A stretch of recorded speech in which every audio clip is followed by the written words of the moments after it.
अहो ताई, तुम्ही अजून इथेच आहात? अहो रात्री किती झाले बघा, जा घरी जा. नाही, माझा नवरा इथे अशा अवस्थेत असताना मी घरी नाही जाणार. मी इथेच थांबते. मॅडम, तुमचा टिफिन आतमध्ये राहिला होता, त्याने काही खाल्लं का? नाही, त्यांनी काही खाल्लं नाही. प्लीज त्यांना टिफिन देऊ, प्लीज. बरं जा, द्या. थँक्यू.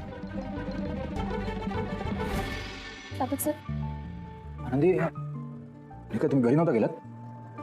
मी तुम्हाला अशा अवस्थेत सोडून कुठेच जाणार नाहीये. सकाळपासून काहीच खाल्लं नाहीये ना. थोडं खाऊन घ्या. तुम्ही पण खाल्लं नसेल ना काही?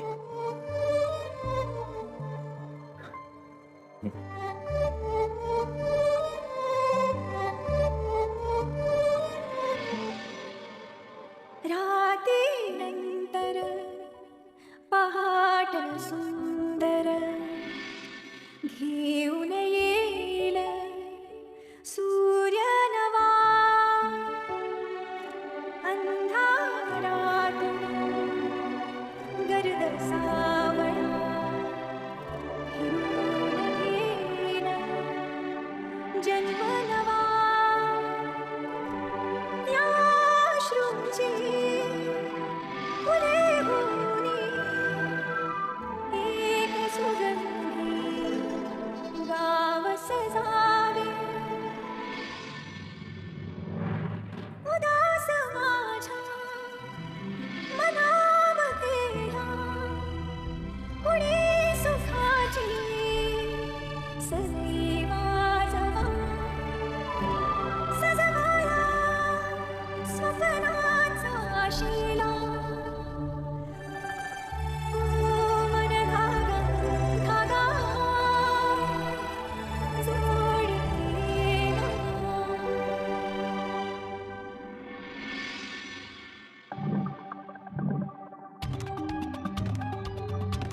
आनंदी, आनंदी, आदर्श सर, बिल मिळाली का? बेल मिळाली. चला दिलीप, कॉल रेकॉर्ड चेक करायला काही डाऊटफुल वाटते का बघा.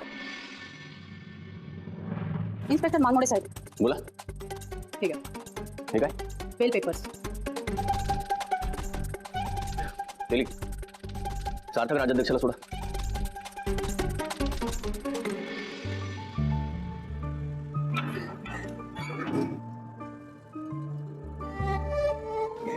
अरे थँक्स काय?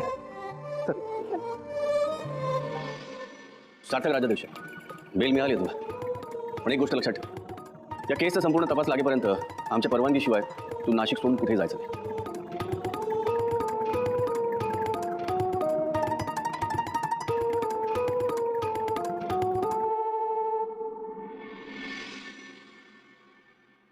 सार्थक राज्याध्यक्ष, आम्हाला काहीतरी सांगा, हे कोणी केलं असेल? तुमचा कोणावरती संशय आहे का? जेलमध्ये एक रात्र काढल्यानंतर कसं वाटतंय तुम्हाला? कसं फील होतंय सर? एक मिनिट, आम्हाला यावर काही बोलायचं नाहीये. प्लीज आम्हाला जाऊ द्या. सार्थक आता पण सर, तुमच्या बायकोच्या पहिल्या नवऱ्याचा खुनाचा आरोप तुमच्यावरती आहे, यावर काय बोला सर तुम्ही? एक मिनिट, तुम्हाला एकदा सांगितलं ना, यावर आम्हाला काहीही बोलायचं नाहीये. No comments. काहीतरी कमेंट द्या सर. उत्तर द्या सर, प्लीज. काहीतरी बोला sir, please sir, please sir, please sir, काहीतरी उत्तर द्या प्लीज सर.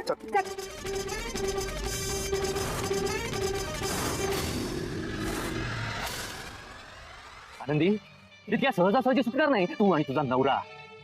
आता माझ्या खुनाच्या आरोपाखाली तुझ्या नवऱ्याला शिक्षा होणार लवकरच. आता खरा खेळ सुरू झालाय आणि सुमन नावाच्या पुताचा.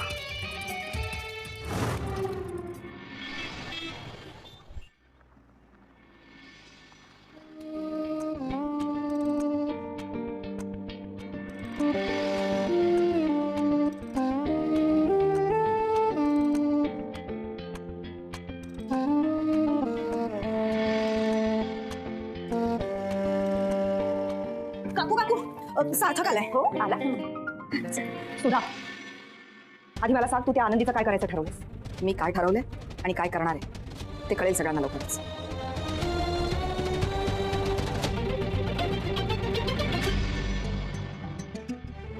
थांब सार्थक.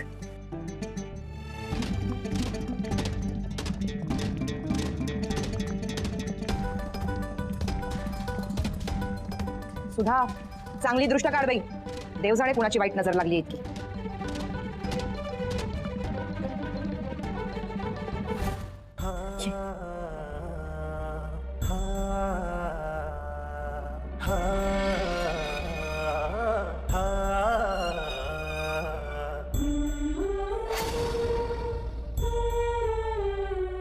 ठीक आहे.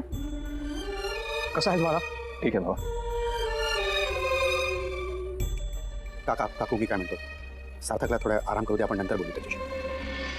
तू मध्ये जाऊन आराम कर. मी तुझ्यासाठी गरम गरम चहा पाठवते. आनंदी, जरा थांबतेस? तुझ्याशी महत्वाचं बोलायचं.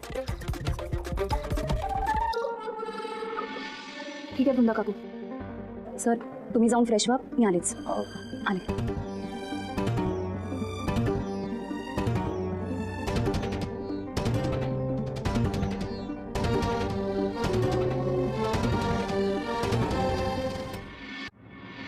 आताच तुम्ही पाहिलं सार्थक राजाध्यक्ष कारमध्ये बसून निघून गेली. त्यांच्याबरोबर त्यांच्या पत्नीही होत्या, ज्यांच्या पहिल्या नवऱ्याच्या खुनाच्या आरोपाखाली त्यांना अटक करण्यात आली. त्यांना बेल तर भेटली आहे, पण ते खरंच आरोपी आहेत का, या सर्व प्रश्नांची उत्तरे जाणून घ्यायची असेल तर बघत राहा आमचा स्पेशल शो. धन्यवाद. आई, अण्णा, सार्थक सरांना सोडलं का? हो, आत्ताच बातम्यांवर दाखवत आहेत बेलवर सुटका झाली. माझा तर विश्वासच बसत नाहीये. सार्थक सर आता काही करणारच नाही.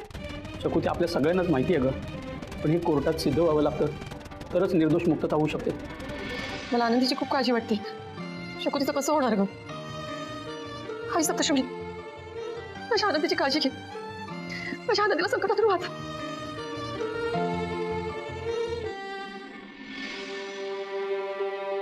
काय काम आहे वृंदा काकू?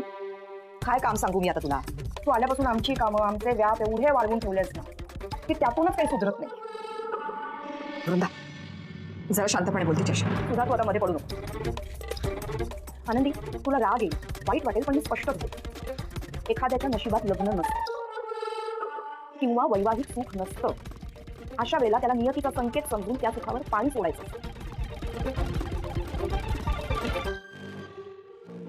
वृंदा काकू, हो काय बोलताय? एक मिनिट, माझं अजून बोलून झालेलं नाही. हे बघ, या घरात तू आल्यापासून प्रॉब्लेम्स होत आहेत, हे तरी तुला मान्य आहे की नाही? हो वृंदा काकू, पण हा योगायोग असू शकतो ना? नाही ग बाई, तुझे योगच बरोबर नाही आहेत आनंदी. म्हणजे संकट काळ सुरू आहे. संकट काळ?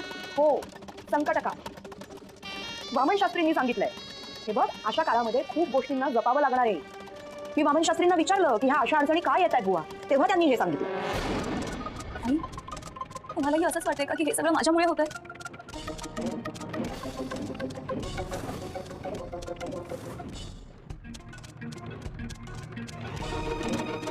ठीक आहे, हे सगळं जर सार्थक सरांच्या भल्यासाठी असणार असेल तर वृंदा काकू, तुम्ही मला जे सांगाल ते करायला मी तयार आहे.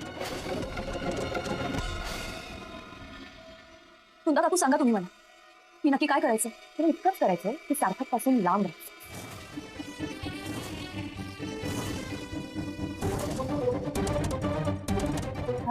हो, वामन शास्त्रींनी सांगितलंय की तुम्हा दोघांच्या पत्रिकेनुसार आणि या संकट काळानुसार तू जितकी सार्थकच्या जवळ राहशील तितकी त्याच्यावर संकट येतच राहतील. म्हणून जोपर्यंत तो या केसमधून सुखरूपपणे बाहेर पडत नाही तोपर्यंत तू त्याच्या आसपासही फिरकायचं नाही, तर तो यातून सुखरूप बाहेर पडेल.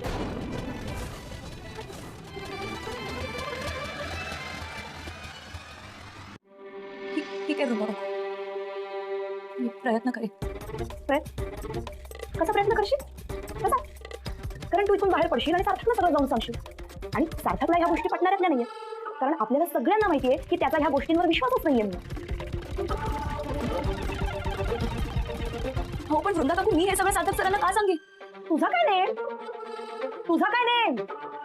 अगं तुझा बघितलंस ना, हळद नाही उतरली तरी तिने आपल्या सार्थकला खडी फोडायला पाठवलं. एक नंबरची कपाळ करंटी काही आहे. इतकं सांगू नाही कळत नाहीये तुला? हे काही तिथलं वाटोळ करते.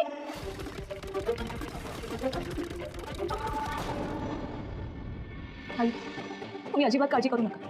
मी यातलं काहीच सार्थक सरांना सांगणार नाही. आणि हे सगळं जर माझ्या नवऱ्याच्या भल्यासाठी असेल ना, तर राहील मी त्यांच्यापासून. पण आई, या केसमधून मी माझ्या नवऱ्याला निर्दोष सिद्ध करून दाखवेलच.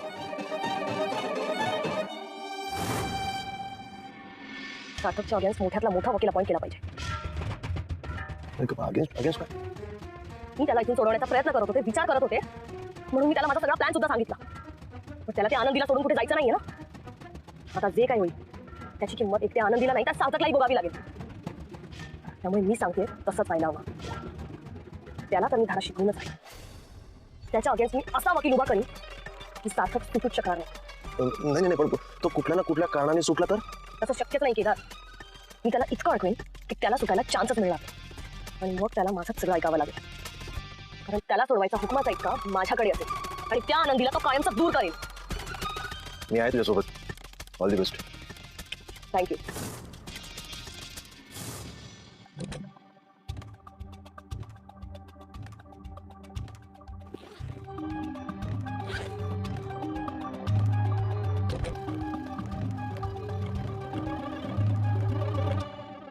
हे काय बॅग काय भरताय तुम्ही? कुठे चालला?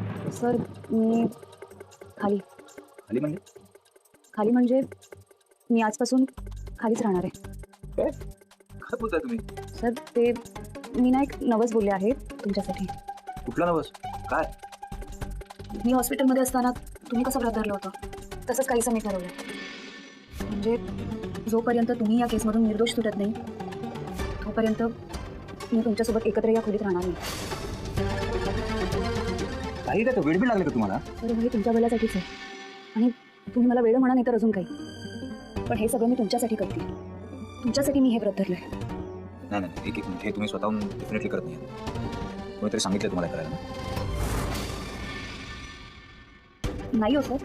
आनंदी खरं सांगा, कोणी सांगितलं तुम्हाला? सर हो मी सांगते ना तुम्हाला, हे सगळं मी मनापासून करते.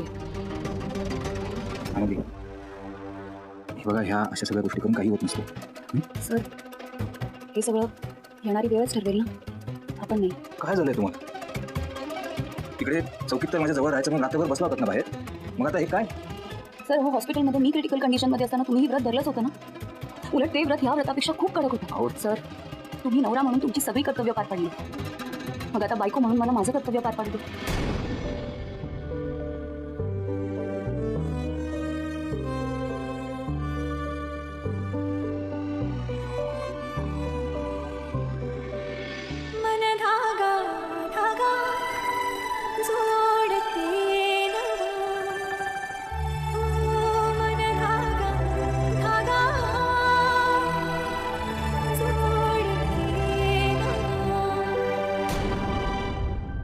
हॅलो हॅलो, पेशंट कोण?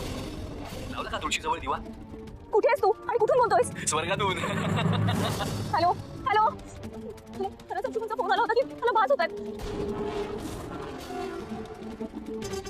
तुम्ही आलात पण मला वाटलं तो अंशुमन आहे?